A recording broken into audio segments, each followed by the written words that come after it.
much, Executive Vice President. Senator Andy Kim, another Oxford graduate. There's three on this stage, I'm not being, Oxford Senator or anything. Senator Kim, the steel and aluminium tariffs last time caused several American businesses to go out of business.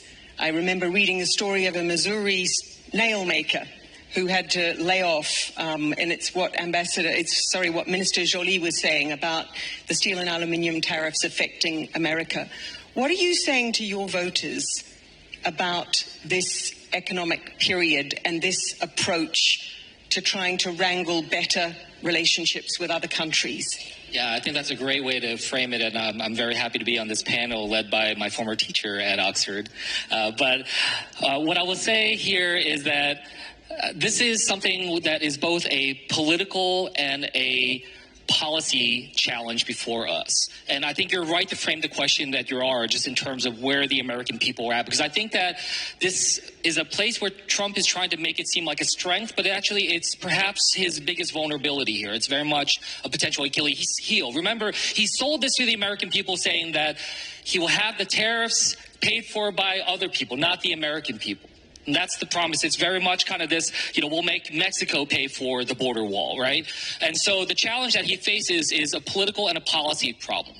In his administration, there certainly are people that believe that this is the right policy, that this is the right approach for the United States to take a more protectionist, isolationist approach going forward. But there isn't consensus. I don't want you to think that there's consensus within the Trump administration about that. Most importantly, at the very top with the president and the vice president, whether it is these policies on tariffs or whether it's a speech here on the stage, they are not talking to you. That is, you are not the audience. They are talking to their base. They are talking to the Make America Great Again MAGA base.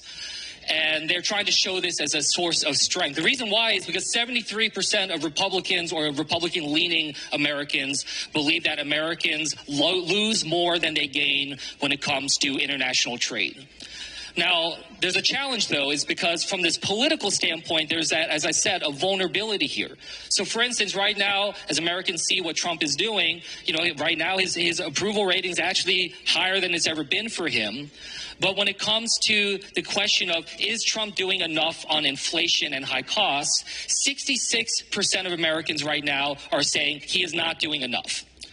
And when asked directly about tariffs, will tariffs raise prices or lower prices, 64% of Americans believe that it will raise prices on them. Only 14% believe it will lower prices. When asked about tariffs upon European nations, 60% of Americans disapprove of that. So I just raise that as saying this is a particular moment where it's important to understand the distinction between politics and policy. And as this moves forward, I urge you all to think about this. First and foremost, ensure that you do not think about this as a Washington consensus or a Trump administration consensus. Number two, as that April 1st deadline rises and gets closer, and I think that's very important for you all, remember that April 1st deadline for the reports to come back to Trump. To understand that your position, I think I advise you as you're thinking about this is something we think about, is do not try to embrace the status quo and protect the status quo. There should be an understanding that, look, some reforms or some changes are very much something to be considered. But then the third point is really try to articulate the harms that it will do, not just to your people, but to the American people, especially when it comes to manufacturing and supply chains. Understand the vulnerabilities that are out there and understand that the person who will ultimately make the decision about this is not ideological about this. He's not thinking about it from a policy standpoint, though some in his administration are. He's thinking about a political stance. And that political stance is deeply unpopular amongst the American people, and it is perhaps an extraordinary vulnerability on his part. That's super useful. Thank you for that. So pointing to the cracks within the United States that other countries need to think about as they frame their reaction